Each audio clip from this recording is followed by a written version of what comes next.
సభలో మా ముఖ్యమంత్రి గారు తెలుగుదేశం గురించి మాట్లాడితే ఉలిక్కి పడుతున్నాడు. తెలుగుదేశం పార్టీకి అభిమానం చూపుతున్నామని మేము కాంగ్రెస్ పార్టీకి ద్రోహం చేస్తున్నామని చెప్పనే మాట మాట్లాడుతున్నాడు. తిన్నింటి వాసాలు లెక్క పెట్టడం మా నైజం కాదన్న మాట చెప్తూ అన్నం పెట్టేవారిని మరిచిపోయి సున్నం పెట్టే వ్యక్తితో ఉన్న వాళ్ళం అసలమే కాదని చెప్తున్నాం. చెట్టును పెట్టి దాన్ని పెంచి నీడనిచ్చే విధంగా చేసేటువంటి వాళ్ళమనేటువంటి మాట చెబుతూ తెలంగాణలో తెలుగుదేశం పార్టీ లేకుండా చేసింది మీ మామ కేసీఆర్ కాదా అని అడుగుతా ఉన్నా. రాజకీయ జన్మనిచ్చినటువంటి తెలుగుదేశం పార్టీని తెలంగాణలో లేకుండా చేసినటువంటిది మీ మామగారు కేసీఆర్ గారు. అదొకసారి మీరు గుర్తు చేసుకోవాలని చెప్పని చెబుతూ కోరుతూ ఉద్యమ సమయంలో కాంగ్రెస్ పార్టీ దిమ్మలను తెలుగుదేశం పార్టీ దిమ్మలను కూల్చాలని పిలిపించినటువంటి మీరు గతాన్ని మరిచిపోయి ఈరోజు మా ముఖ్యమంత్రి గారు తనకు రాజకీయంగా ఉన్నతమైనటువంటి రాజకీయంగా అండనిచ్చినటువంటి టీడీపీని తెలంగాణ కోసం వదిలి హూందాగా కాంగ్రెస్ పార్టీలో చేరిన సందర్భంలో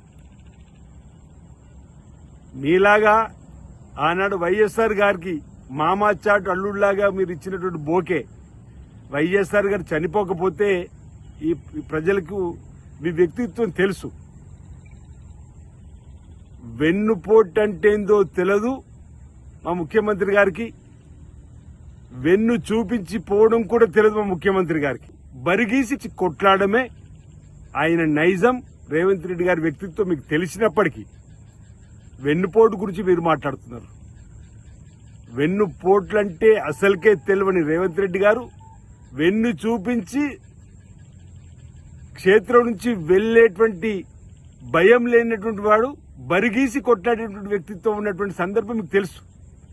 ఈరోజు తెలుగుదేశం నుండి తెలంగాణ కోసం కాంగ్రెస్ పార్టీలో చేరి తెలంగాణలో మీ వల్ల జరుగుతున్నటువంటి నష్టాన్ని ప్రజలకు వివరించి తెలంగాణను దోచుకుంటున్న తీరుతెన్నులపైన పోరాటం చేసి ఈరోజు కాంగ్రెస్ పార్టీ అధికారంలోకి వచ్చిన తర్వాత మా సిఎల్పిలో గౌరవ ముఖ్యమంత్రిగా ఎంపిక చేసుకున్న తర్వాత వారు ముఖ్యమంత్రిగా అయి కాంగ్రెస్ పార్టీ బలోపేతం చేస్తున్నటువంటి కార్యక్రమం కళ్ళ కనిపిస్తలేదా అంటున్నా. బీజేపీతో రాసుకు పూసుకు తిరుగుతున్నది ఎవరు? 10 ఏళ్లలో బీజేపీతో రాసుకొని పూసుకొని తిరిగింది ఆ 10 ఏళ్లలో ఎవరు? ఆ కాషాయ పార్టీతో తిరిగింది ఎవరు? మీరు కదా అలాయబలే ఇచ్చుకున్నది. రైతులకు నల్ల చట్టాలకు సైతం మద్దతు ఇచ్చి మీరు రాష్ట్రపతి ఉపరాష్ట్ర ఈ విధంగా ఒక్కొక్క బిల్లు గురించి చెప్పుకుంటూ చాంతాడంత లిస్టు ఉంది.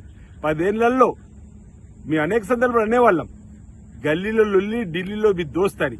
ఆఖరికి మీ మెదక్ ఎంపీ సీటు కూడా, సిద్దిపేటకు సంబంధించిన ఎంపీ సీటు కూడా భారతీయ జనతా పార్టీ పోయినటువంటి సందర్భంలో ఈరోజు కాంగ్రెస్ పార్టీకి ఏదో జరిగిపోతుంది, నష్టం చేస్తుందని చెప్పని ఏదో మాట్లాడే మాటలు సబబు కాదు.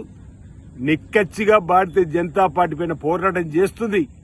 ఇక్కడ పీసీసీ అధ్యక్షులుగా హోదాలు ఉన్నటువంటి ఆనాటి పీసీ అధ్యక్షులుగా ఈరోజు ముఖ్యమంత్రి ఉన్నటువంటి రేవంత్ రెడ్డి గారి తీరుతెన్నులందరూ కూడా ప్రజలు గమనిస్తున్నారు.